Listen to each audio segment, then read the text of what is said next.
I'm thinking about Richter having to play from behind against a Greninja, and that sounds awful. But Oh, I'm yeah, also yeah. thinking about Greninja having to play from behind against a Richter, and that's not that fun either. Like, yeah, Greninja's probably one of the best at running into Richter, but running into Richter is not a good idea, and that's exhibit A, B through F right there, is the up B out of shield. Oh, that was actually really close to just being a complete stock at the very beginning. It really was. And one refutation to your point, maybe just adding a little bit to it there is, yeah, you don't want to run in versus Richter. However, Greninja's dash attack is not only fairly safe on shield, but it's a combo move.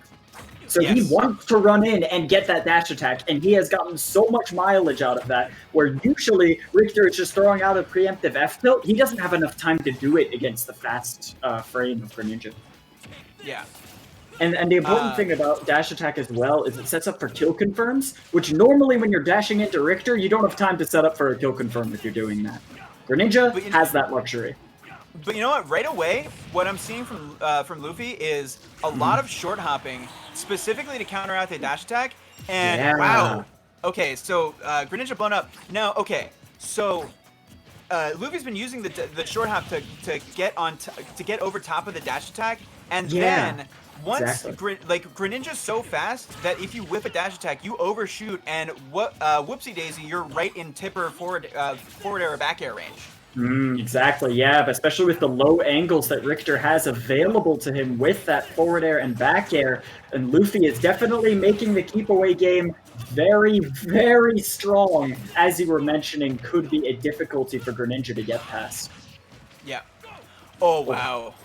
Yeah. Yeah, and again, you play for us simpletons who don't play Richter or who don't play Belmont. I'm always gonna pop up for any unexpected looking boomerang conversion, but you know, Luffy's probably saying like, oh, it's just another day in the office.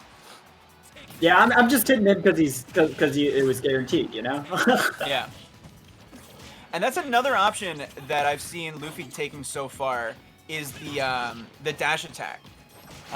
The Richter dash attack it seems to be like really effective for just meeting Greninja on the ground. I agree with that. I think Richter's dash attack is actually a fairly underutilized move and active for quite some time and a bit disjointed. So definitely a move that you want to use, albeit a bit sparingly, but it's a great surprise option. Pretty fast too.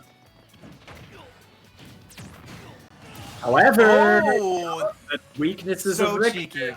Yeah. And, yeah, you talked about the weaknesses of Richter, and that's also just like the creativeness and the explosiveness from Namefireball. Namefireball definitely is somebody who is not afraid to play from behind, and really gets a huge power up on last stock. Oh my gosh! And that's game one. That's game one, ladies and germs. I mean, Luffy was playing that exceedingly well, but sometimes your character's weaknesses are just too bad to compensate for, especially against a character with such strong edge guarding tools like Greninja. Yeah, and that wasn't even the scare. Namefireball didn't even hit the scary bear. They didn't even hit the second bear after Luffy used the jump, and it was just the first one sending them too far away.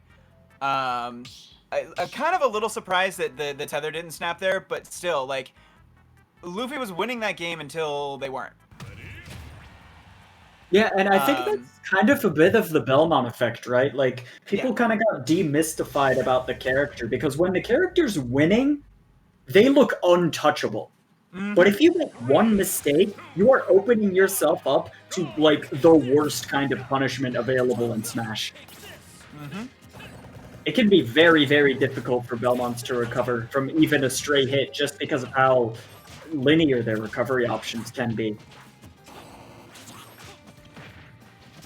And here we go. The pressure's still coming on from Namefireball, doing great work so far, but still about an even game because Luffy is not backing down. And I like Namefireball using the dash dancing to create some really, really ambiguous cross-ups and side switches, which, like, makes the out of shield game from Belmont a lot weaker when you're not really sure where your opponent's going to be, if you're going to up B or try to grab out of shield. I like the attempt there from Namefireball to try and secure that edge guard. However, oh, not able to snap. He doesn't angle the forward air up in order to get that increased tether range. That's the. Are you familiar with Castlevania, Turtle Hands? Yeah, I got it. Yeah. I got it. Okay. I knew it sounded familiar, but yeah, that was the. Yeah. Okay. Clay, I'm always here on Oh the my key. god. Smile. No way. Wow. I can do that every time. Again and again, Luffy is just losing these stocks in an unfortunate fall into Pit Castlevania-like manner. Definitely. Yeah. Like, ay. Namefireball is just too strong of an enemy for this Belmont to purge. Now, Luffy's just scrambling for an answer here. And I'm glad that we got to see both sides of this matchup because, like, you're really seeing the difficulty of Belmont in running into Greninja. Yeah. I mean, you called it, basically. Like, whoever gets that stock lead is going to make things very difficult for their opponent. And it's so frustrating for Belmont, too, to watch Greninja, like, effortlessly make it back to the ledge from, like, literally anywhere off stage. Yeah, Greninja's when if you just sneeze on them off stage, the Belmonts are dead. Yeah. They don't have a jump. Okay, forward airs. That's going to be it. Yep, there's nothing you can do in that scenario except air dodge and pray they don't punish it. And Namefireball is just too clean to let that one slide. That's going to be it. And again, just like Namefireball just like stunting on Richter, being like, "Hey, look how far I can go off stage," and still. Yeah, he was